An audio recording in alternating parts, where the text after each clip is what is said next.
নমস্কার দর্শক বন্ধুরা, স্বাগত আপনাদের সুমিতাস কিচেন এন্ড ব্লগসে। আজকে আমি বানাবো সিম আলু বেগুনের নিরামিষ তরকারি। একদম শুকনো শুকনো তরকারি। এই তরকারিটা ভাতের সাথে খেতে খুবই দারুণ লাগে, খুবই টেস্টি লাগে। আপনারাও একবার এভাবে বানিয়ে খাবেন। খুবই সিম্পল ভাবে আমি বানাচ্ছি। তাহলে আমি রেসিপিটা বানানো স্টার্ট করি। আর যে দর্শক বন্ধুরা আমার চ্যানেলে নতুন ভিজিট করেছেন তাদের কাছে আমার অনুরোধ রইল, প্লিজ আপনারা আমার চ্যানেলটাকে সাবস্ক্রাইব করে নিও। তাহলে আমি রেসিপিটা বানানো স্টার্ট। সিম আলু বেগুনের নিরামিষ তরকারি বানানোর জন্য এখানে আমি সিম নিয়ে নিয়েছি। সিম আমি এখানে 1 পোয়া নিয়েছি, আলু 6টা নিয়েছি আর বেগুন 1টা নিয়েছি। এখন আমি সবজিগুলোকে কেটে নেব। সিম আলু বেগুনগুলোকে আমি কেটে নিয়েছি। সিমগুলোকে এভাবে লম্বা লম্বা করে আমি কেটে নিয়েছি। আলুগুলোকেও সেম একইভাবেই লম্বা লম্বা করে কেটেছি। আমি খোসাগুলোকে বার করে নাই, কেন কি শীতের আলুর খোসাগুলো খুবই ভালো লাগে খেতে। আলুর খোসাতে অনেকটা ভিটামিন থাকে। বেগুনগুলোকেও এভাবে লম্বা লম্বা করে কেটে নিয়েছি। এখন আমি রান্নাটা স্টার্ট করব। কড়াইয়ের মধ্যে আমি ছোট চামচের 2 চামচ সরষের তেল গরম বসিয়ে দিয়েছি। এখন বেগুনগুলোকে ভেজে নেব।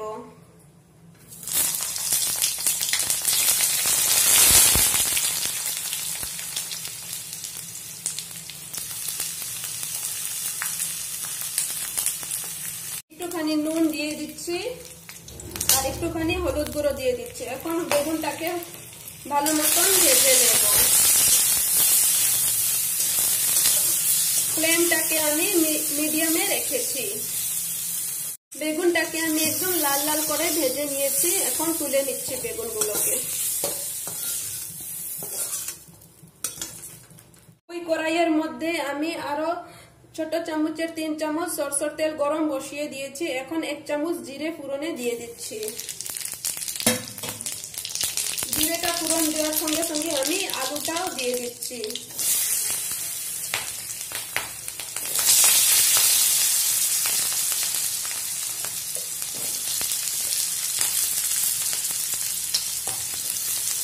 আলুগুলোকেও আমি লাল লাল করে ভেজে নেব। একটুখানি নুন দিয়ে দিচ্ছি, একটুখানি হলুদ গুঁড়ো দিয়ে দিচ্ছি।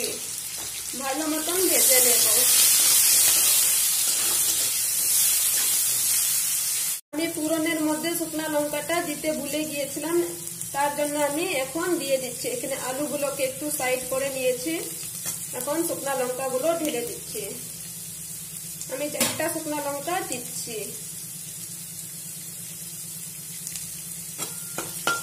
একটুখানি ভেজে নেব। আলুগুলো একদম লাল লাল করে আমি ভেজে নিয়েছি। এখন সিমগুলোকে ঢেলে দিচ্ছি।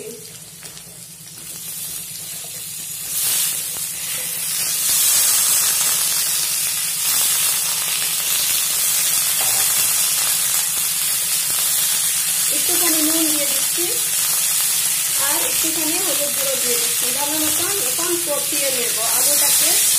সিমটা দেওয়ার পরে আমি একটু ঢেকে ঢেকে রান্না করব। 3 থেকে 4 মিনিট ঢেকে ঢেকে ভাজি করে নেব। মাঝে মাঝে একটু খুলে খুলে নাড়াচাড়া করে দেব।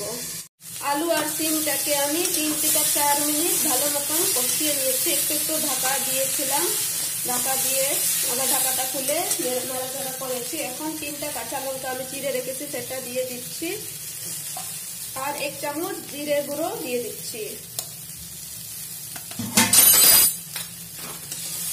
নেড়ে নেব ভালো মতন।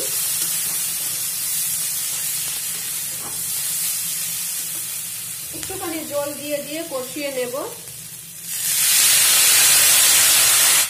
একটুখানি জল দেওয়ার পরে আমি কষাচ্ছি তরকারিটাকে। আর আমি এখানে একটা মিডিয়াম সাইজ টমেটোকে লম্বা লম্বা করে কেটে রেখেছি, সেটা দিয়ে দিচ্ছি। ভালো মতন তরকারিটাকে এখন কষিয়ে নেব।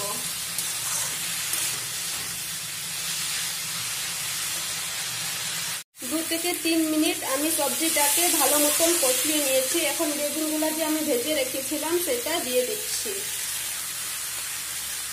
আবার 1 মিনিটের জন্য ভালো মতন মিশিয়ে দেব সবজিটাকে একসঙ্গে। সব সবজিটাকে আমি খুবই সিম্পল ভাবে বানাচ্ছি। সবসময় আজকাল তো এত মশলা খাওয়াটাও ভালো না, আমাদের পেটের জন্য খুব একটা ভালো না। एकदम सिंपल भावे ताई आमी बानाচ্ছি আমাদের পেটটাকেও একদম ভালো রাখবে এভাবে সিম্পল ভাবে খেলে।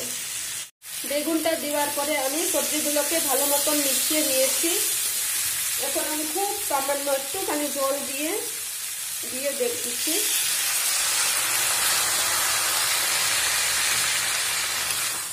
আমি একদম শুকনো শুকনো বানাবো তরকারিটাকে। সিমগুলো একটুখানি আরো ভালো মতন পাইকা যাও, তাই আমি সামান্য একটুখানি জল দিয়েছি। জলটা তো ফুটে এসেছে, আমি এখন ঢাকা দিয়ে দেব। ফ্লেমটাকে আমি এখন লোতে রেখেছি। লোতে রেখে 2 থেকে 3 মিনিট আমি তরকারিটাকে রান্না করে নেব। 2 থেকে 3 মিনিট পরে আমি ঢাকনাটা খুলে দিয়েছি। তরকারিটা হয়ে গিয়েছে, আলুগুলা পাইকা গেছে, সিমগুলাও হয়ে গিয়েছে। আমি এখন তরকারিটাকে নামিয়ে সার্ভ করে দেব। আপনাদের যদি আমার এই রেসিপিটা ভালো লেগে থাকে তাহলে প্লিজ আপনারা আমার চ্যানেলটাকে সাবস্ক্রাইব করে নিও। আমার ভিডিওটাকে লাইক, শেয়ার আর কমেন্ট করতে একদম ভুলবেন না। আমার ভিডিওটা দেখার জন্য আপনাদের সবাইকে থ্যাংক ইউ।